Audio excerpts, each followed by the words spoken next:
டீடாக் நேயர்களுக்கு வணக்கம்.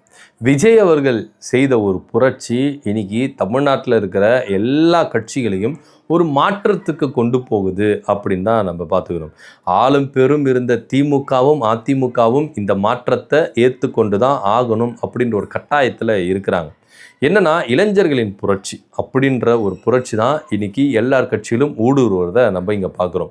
இன்னைக்கு இளைஞர்களுடைய சப்போர்ட், பெண்களுடைய சப்போர்ட் அப்படின்ற ஒரே ஒரு காரணத்தில் விஜய் அவர்கள் ஆட்சியை பிடிச்சிருக்கிறாரு அப்படின்றத ஒவ்வொரு கட்சிகளும் இங்கே உணர்ந்திருக்கிறத நம்ம பார்க்குறோம்.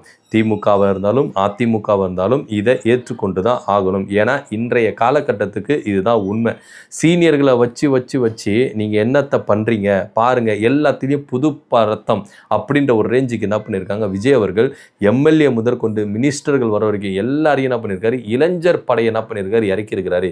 இன்னைக்கு இளைஞர்கள் நிறைய பேர் அரசியலை தெரிஞ்சுக்கிறாங்க, அரசியலை பார்க்குறாங்க அப்படின்னா அதுக்கு முழுக்க முழுக்க காரணம் விஜய் மட்டும்தான் அப்படின்னு இங்கே எல்லாருமே சொல்கிறாங்க. ஆனால் உண்மையிலேயே இதுக்கான காப்பிரைட்ஸ் விஜய் மட்டும் எடுத்துக்கலாமா அப்படின்னா அது கிடையாது. ஏன்னா அப்போ திமுகவில் இளைஞர்களே இல்லையா, அதிமுகவில் இளைஞர்களே இல்லையா, திமுகவில் பெண்களே இல்லையா, அதிமுகவில் பெண்களே இல்லையா அப்படின்னு ஒரு கேள்வி இருக்குல்ல. இங்கே தாவேக்காவை பார்க்கிலும் அதிமுகவில் திமுகவில் அரசியல் பேசுகிற இளைஞர்கள் எத்தனை கோடி பேர் அப்படின்றத இங்கே நம்ம பார்த்து தான் ஆகணும்.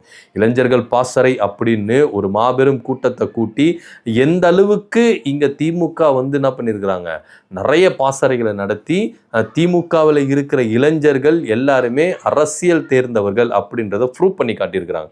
ஆனால் தாவேக்காவுக்கு ஒரு பேர் இருக்குது, தற்குறி அப்படின்ற ஒரு பேர் இருக்குது. இது ஏன் வந்தது, எதுக்கு வந்தது அப்படின்றத நிறைய பேருக்கு தெரிஞ்சிருக்கும். இன்னமும் இந்த செயல்பாடுகள் இங்கே தமிழ்நாட்டில் இருந்துக்கிட்டு தான் இருக்குது. தாவேக்கா ஆட்சி அமைத்த பேர் கூட இன்னைக்கு பல பேர் என்ன பண்ணுறாங்க, இந்த தற்குறின்னு சொல்கிறாங்களே இந்த மாதிரி விஷயங்கள் என்ன பண்ணுறாங்க, ஈடுபட்டு இருக்கிறாங்க அப்படின்றதையும் நம்ம இங்கே பார்க்குறோம். ஆனால் இன்னைக்கு அதிமுகவில் பூதாகரமாக வெடிச்சிருக்கிற விஷயம் என்ன அப்படின்றது பார்க்கறதுக்கு முன்னாடி யார் வெடிச்சிருக்கிறா அப்படின்றதையும் நம்ம இங்கே பார்க்கணும். நாம் தமிழர் கட்சியிலேருந்து ரொம்பவே அசூர வளர்ச்சிக்கு வந்தவங்க தான் காளியம்மாள். இந்த காளியம்மாள் அக்கா என்ன பண்ணாங்கன்னா நாம் தமிழர்லேருந்து விலக்கப்படுறாங்க. விலக்கிட்டு கொஞ்சம் பொது வாழ்விலேருந்து கொஞ்சம் ஒதுங்கி இருக்கிறாங்க. எந்த கட்சி அப்படின்றது அவங்க இன்னும் முடிவு பண்ணாமல் இருக்கிறாங்க. திமுகவில் போக போகிறாங்களா, அதிமுகவில் போக போகிறாங்களா, இல்லை தாவேக்காவில் போக போகிறாங்களா இப்படின்ற ஒரு கேள்வி எல்லார் மத்தியிலும் அடியே சுழண்டு வந்துருச்சு. கடைசியாக அதிமுகவை சூஸ் பண்ணுறாங்க. அதிமுகவில் போனோன்னையும் இவங்களுக்கு ஒரு அங்கீகாரம் கிடைக்குது. அதுக்கப்புறம் தேர்தலில் என்ன பண்ணுறாங்க, அவங்க செயல்படுறாங்க. ஆனால் இங்கே தேர்தல் தோல்விக்கு பிறகு இப்போ பூதாகரமாக வெடிச்சிருக்கிறாங்க அதிமுகவில். என்ன அப்படின்னு பார்த்தீங்கன்னா, இளைஞர்கள் கிட்ட அதிமுகவை கொடுங்க. அதாவது சீனியர்கள் நான் இருக்க வேணாம் அப்படின்னு நான் சொல்லலை, ஆனால் பெரும்பாலான இளைஞர்களை நீங்கள் இங்கே அரசியலில் உட்படுத்துங்க. அதுக்கப்புறம் தான் அதிமுக அடுத்த கட்ட லெவல் போகும். இன்னைக்கு தாவேக்காவை எடுத்துக்கிட்டீங்கன்னா ஃபுல் அண்ட் ஃபுல் இளைஞர்களாக இருக்கிறாங்க. எம்எல்ஏக்கள் முதற்கொண்டு, மாவட்ட செயலாளர் முதற்கொண்டு, அமைச்சர்கள் முதற்கொண்டு எல்லாருமே இளைஞர் கையில் தான் அவங்க கிட்ட கொடுத்துருக்குறாங்க. ஸோ அப்படி இருக்கும் பொழுது ஒரு ஆக்கப்பூர்வமான சீனியர்கள் இருக்கும் பொழுது அசுர வேகத்தில் வேலை செய்கிற ஒரு இளைஞர்களும் தேவை அப்படின்றது தான் காளியம்மாக்களுடைய குறையாக இருக்குது அப்படின்றத இங்கே பார்க்குறோம். இன்றைக்கி அதிமுக தோல்வி அடைஞ்சதுக்கு ஒரு முக்கியமான காரணம் எல்லா பொறுப்புகளும் சீனியர் கிட்ட இருக்கிறது தான் இங்கே பிரச்சனையே அப்படின்றத அவங்க சொல்கிறாங்க. இதை ஏற்றுக்கணுமா அப்படின்னா நிச்சயமாக ஏற்றுக்கணும். இன்னைக்கு இளைஞர்கள் கிட்ட தான் இன்னைக்கு அரசியலை இருக்குது அப்படின்றத ப்ரூவ் பண்ணி காமிச்சிருக்கிற ஒரு இடத்துல விஜய் அவர்கள் இருக்கிறார். அது தற்குறி இல்லையோ, அவங்க முட்டாள்தனமாக செய்கிறாங்களோ அதெல்லாம் கடந்து இளைஞர்கள் கேட்ட அரசியல் இருக்குது அப்படின்றத விஜய் அவர்கள் ப்ரூவ் பண்ணி காட்டியிருக்கிறாரு அப்படின்றதுல எந்த வித மாற்று கருத்தும் இல்லை. ஏன்னா பொதுவாக எல்லாருக்கும் ஒரு விஷயம் தெரியும், விஜய் அவர்கள் எப்படி ஜெயிச்சாரு அப்படின்றது புழுக்கள் அடித்த மாதிரி தான். ஒரு அதிர்ஷ்டத்தில் அவர் அடிச்சுட்டு வந்தார். இருந்தாலும் இதை எப்படி தக்க வச்சுக்கிட்டு எந்த ஒரு அனுபவம் இல்லாத அமைச்சர்கள் இருக்கிறாங்க, எம்எல்ஏக்கள் இருக்காங்க. இருந்தாலும் இதை ஒன்று நடத்தி காட்டணும் அப்படின்னு சொல்லிட்டு நடத்தி காட்டுறதில்ல. இந்த விஷயத்தை காளியம்மாள் என்ன பண்ணுறாங்கன்னா இங்கே ஊக்கப்படுத்தணும் அப்படின்றதுக்காக அதிமுகவுக்கு சில ஆலோசனைகளை சொல்லியிருக்காங்க. வெடித்து சதறி இருக்கிறாங்க. ஏன்னா எடப்பாடி பழனிசாமி இன்னைக்கு என்ன பண்ணுறாரு, சீனியர்களை மட்டும் வச்சுக்கிட்டு எல்லாமே நம்ம சாதிச்சிடலாம் செஞ்சிடலாம் அப்படின்னு நினைக்கிறாரு. இன்னைக்கு காலம் மாறிடுச்சு. இளைஞர்கள் கிட்ட நீங்கள் என்ன பண்ணணும், கொண்டு வரணும். அவங்க கிட்ட கொடுத்தாதான் அவங்க அடுத்த கட்ட லெவலுக்கு எடுத்துடும். நீங்கள் நினைக்கலாம் இளைஞர்களுக்கு எக்ஸ்பீரியன்ஸ் இல்லை அப்படின்னு நினைக்கலாம். அதனால தான் சீனியரை என்ன பண்ணணும், ஒருத்தரை போடணும். சீனியர் வழிகாட்டுதலின் பேரில் இங்கே இளைஞர்கள் என்ன பண்ணணும், இணைஞ்சு செயல்படணும். இப்படி இணைஞ்சு செயல்படும் பொழுது இந்த கட்சி அடுத்த கட்ட லெவலுக்கு போகும் அப்படின்றத அவங்க சொல்கிறாங்க. அதே சேம் டைம் பெண்களுக்கும் இங்கே முன்னுரிமை கொடுக்கணும் அப்படின்றது தான் இங்கே முக்கியமான ஒரு விஷயமா இருக்குது. இது எல்லா கட்சியிலும் இருக்குங்க. பெண்களுக்கு முக்கியத்துவம் கொடுக்கறது அப்படின்றது எல்லாமே இருக்குது. அது மாத்திரம் இல்லை, உள்ளாட்சி அமைப்புகளாக இருக்கட்டும், தேர்தலாக இருக்கட்டும், இந்த ஒரு விஷயங்கள் எல்லாமே இருக்குது. ஆனால் இது எல்லாத்தையும் காட்டிலும் அண்ணன் சீமான் அவர்கள் கிட்ட இந்த ஒரு விஷயத்தை பாராட்டலாம். இந்த தேர்தல் டைம் வரும்போது, அது நாடாளுமன்ற தேர்தலாக இருக்கட்டும், இல்லை சட்டமன்ற தேர்தலாக இருக்கட்டும், இல்லை உள்ளாட்சி அமைப்பு தேர்தலாக இருக்கட்டும், இப்படின்னு ஒவ்வொரு தேர்தலையும் சீமான் அவர்கள் என்ன பண்ணுவார் அப்படின்னு பார்த்தீங்கன்னா, வேட்பாளர்களை சரிக்கு சமம் என்ன பண்ணுவார், நிப்பாட்டுவார். இப்போ 234 தொகுதி சட்டமன்ற தேர்தல் வந்ததுன்னா 117 சீட்டு ஆண்களுக்கும் 117 சீட்டு பெண்களுக்கும் கொடுப்பார்.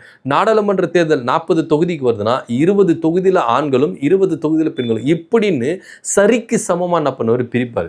ஆனா இந்த ஒரு கட்ஸ் தாவேக்காவுக்கும் இல்ல, திமுகவுக்கும் இல்ல, அதிமுகவுக்கு இல்லை அப்படின்றத நம்ம ஒத்துக்கிட்டு தான் ஆகணும். நம்ம ஒரு சில விஷயங்கள் முரண்பாடுகள் அப்படின்றது, கருத்து வேறுபாடுகள் இருக்கலாம். ஆனால் ஒரு சில விஷயங்கள் இங்கே நியாயமாக செயல்படுதுன்னா அதை அங்கீகரித்து தான் ஆகணும் அப்படின்றதுல எந்தவித மாற்று கருத்தும் இல்லை.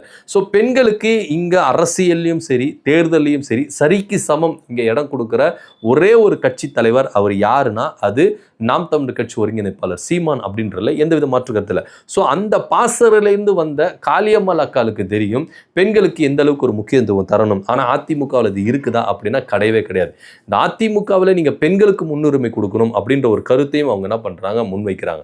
ஒரு பக்கம் இளைஞர்கள் கிட்ட இதை கொடுங்க, இளைஞர்களுக்கு வழிவிடுங்க, நிறைய பொறுப்புகளை இளைஞர்களுக்கு கொடுத்து ஊக்குவிங்க. அப்படி ஊக்குவிச்சிங்கன்னா இன்னைக்கு அதிமுக என்ன பண்ணும், 3ஆம் இடத்துல இருக்கிற அதிமுக 1ஆம் இடத்துக்கு வரத்துக்கும் வாய்ப்பு இருக்குது அப்படின்றது தான் காளியம்மாள் போன்றவர்களுடைய இங்கே கருத்தாக இருக்குது. ஆனால் இது எடப்பாடி பழனிசாமி எப்படி ஏற்றுப்பார் அப்படின்றத ஒரு விஷயமா இருக்குது. ஏன்னா எடப்பாடி பழனிசாமி அப்படின்றவர் அவர் பிடிச்ச முயலுக்கு 3 காலு அப்படின்ற ரேஞ்சுக்கு தான் அவர் என்ன பண்ணுறாரு, உறுதியாக இருக்கிறாரு. ஒருவேளை அவர் அப்படி இல்லை அப்படின்ற பட்சத்தில்னா இன்னைக்கு நிறைய நிர்வாகிகள் என்ன பண்ணியிருக்க மாட்டாங்க, வெளியே இருக்க மாட்டாங்க, ஒதுங்கி இருக்க மாட்டாங்க. இன்னைக்கு 25 எம்எல்ஏக்கள் போர்க்குடி தூக்கி சட்டமன்றத்தில் எடப்பாடி பழனிசாமி எதிர்த்து தாவேக்கா அரசுக்கு இங்க வாக்கு செலுத்துறாங்க, ஆதரவு தெரிவிக்கிறாங்கன்னா அப்ப எடப்பாடி பழனிசாமி இத விஷயத்தை ஏன் இவ்வளோ சீரியஸா எடுத்துக்கல அப்படின்ற ஒரு விஷயம் இருக்குல்ல, ஏன் இறங்கி வர அவர் தயங்குறாரு அப்படின்ற ஒரு கருத்தும் இருக்குல்ல. ஸோ இது எல்லாத்தையும் தான் அதிமுகவின் என்ன சொல்றாங்கன்னா, இவர் எடுக்கிறது தாங்க முடிவு, நம்ம சொல்றது எதையுமே கேட்க மாட்டேங்கிறாரு, எல்லாம் நான் பார்த்துக்கிறேன் அப்படின்னு சொல்றாரு. ஆனா இன்னைக்கு என்னாச்சு, எல்லாரும் நஷ்டத்துல போய் உட்காந்துருக்கிறோம் அப்படின்னு சொல்லிட்டு என்ன பண்றாங்க, நிறைய பேர் சொல்றாங்க. ஸோ சொல்றதை இவர் ஏத்துக்கவே மாட்டேங்கிறாரு, இவர் சொல்றதுதான் முடிவு, இவர் சொல்றதுதான் எல்லாமே அப்படின்ற ஒரு ரேஞ்சுக்கு தான் தோன்றித்தனமா இருந்தா என்னங்க பண்ண முடியும், கட்சி அதில் பாதாளத்துக்கு தான் போகும் அப்படின்னு தான் நிர்வாகிகளுடைய கூக்குரலாகவும் இருக்கு. ஸோ இதெல்லாம் யோசிச்சு பார்த்து தான் இங்க காளியம்மாள் அவர்கள் வெடித்து செதறி இருக்கிறாங்க. அதிமுகவில் நான் குரல் கொடுக்குறேன், இளைஞர்கள் கேட்ட இந்த பொறுப்புகளெல்லாம் கொடுங்க அப்படின்னு சொல்லிட்டு அவங்க குரல் கொடுத்துருக்குறாங்க. எடப்பாடி பழனிசாமி இதை தீர விசாரித்து ஆலோசித்து ஒரு நல்ல முடிவு எடுப்பார்னா இன்னைக்கு அதிமுக புத்துயிர் பெற்று மேலே வருதுக்கான வாய்ப்புகள் இருக்குது. இல்லை நீ என்னம்மா சொல்றது, நான் என்னம்மா கேட்கறது அப்படின்னு எடப்பாடி பழனிசாமி இருந்தார்னா இந்த கட்சி இன்னும் கீழ் நோக்கி தான் போகவே கண்டி மேல் நோக்கி வராது அப்படின்றது தான் காளியம்மாள் போன்றவருடைய எண்ணமாகவும் இருக்கு. எல்லாருடைய அதிமுகவில் இருக்கிற அடிமட்ட தொண்டர்களுடைய மனநிலைமையும் இதுவாக தான் இருக்குது அப்படின்றதுல எந்தவித மாற்று கருத்தில். ஸோ காளியம்மாள் அவர்கள் அதிமுகவை இளைஞர்கள் கிட்ட கொடுக்கணும் அப்படின்னு சொல்ற கருத்து உங்களுக்கு எப்படி தோணுதுன்ற கீழே கமெண்ட் பண்ணுங்க. நன்றி, வணக்கம்.